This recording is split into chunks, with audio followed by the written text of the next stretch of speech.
In this video, we are going over 5 soccer first touch habits you need to develop. I'm going to be telling you what they are and also giving you some examples from my matches and some professional matches as well.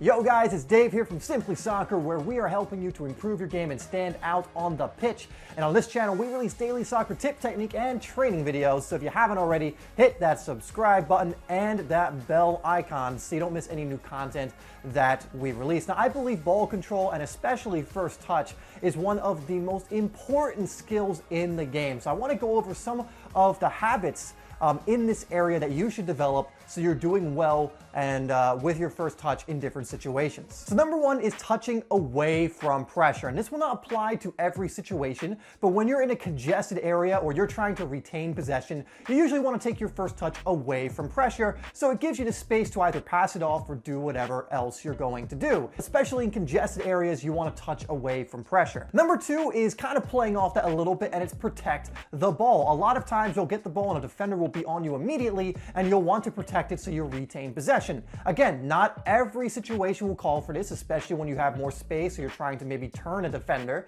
But when you receive the ball and you know a defender is going to be on you because you scanned the field and you can see him coming, you want to make sure you're protecting it. You're getting your body between him and the ball. And your first touch is really going to be a huge factor in whether you're able to do this or not, because if you take a really bad touch, he may get a tackle in, or you may just struggle to retain possession. Third habit is get the ball out of your feet. In the previous example, like I said, protecting the ball, if you get it caught in your feet, you're now more likely to lose the ball. Also, by getting your first touch caught in your feet, you now have to take more touches to get it out of your feet, which wastes time. And in football, things change so quickly that the difference between doing something in 2 touches or 1 touch and like 3 or 4 is massive. By the time you've taken all those touches to get the ball out of your feet, the pass that may have been on may not be on anymore. You know, the play you were going to make may not be on anymore. The space that was once available to you a second ago may be closed down.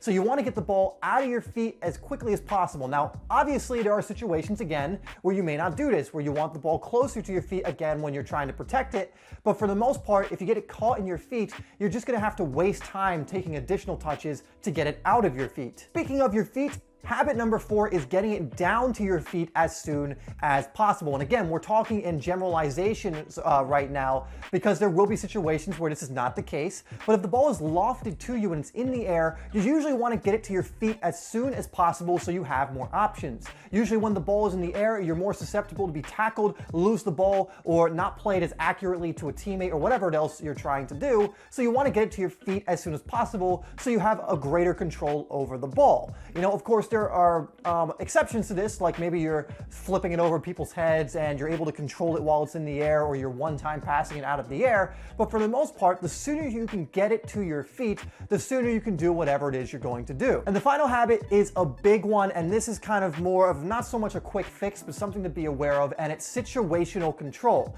Now, a lot in this video, I've been talking like generalizations and telling you that this won't always be the case, and this is where this comes into play. Because sometimes in different situations, you'll be touching the ball more ahead of you. Sometimes, like I've already mentioned, you'll need to shield the ball and get your body between it and the defender. Sometimes you'll need to have the ball closer to you. Sometimes you'll need to have it further away from you. This is where situational control comes in. This takes a little bit of soccer intelligence, soccer IQ, or football IQ to get used to this. But for example, if you're playing the ball out wide, you may want to take your first touch, if you have space, further up the wing so you're attacking the defender right away. If you control it into your feet, it gives the defender time to close you down, and now you're on the back foot instead of them. That would be an example of where you don't want to touch it into your feet and you would want to play it ahead of yourself a little more. So you need to get used to what type of first touch do I need to take in this situation. And once you recognize which first touch is going to give you the biggest advantage, you need to develop your first touch and control so that you can do that. Okay, so those are 5 soccer first touch habits you need to develop. By developing each and every one of these, I do believe you will be more effective in your matches and just have a better first touch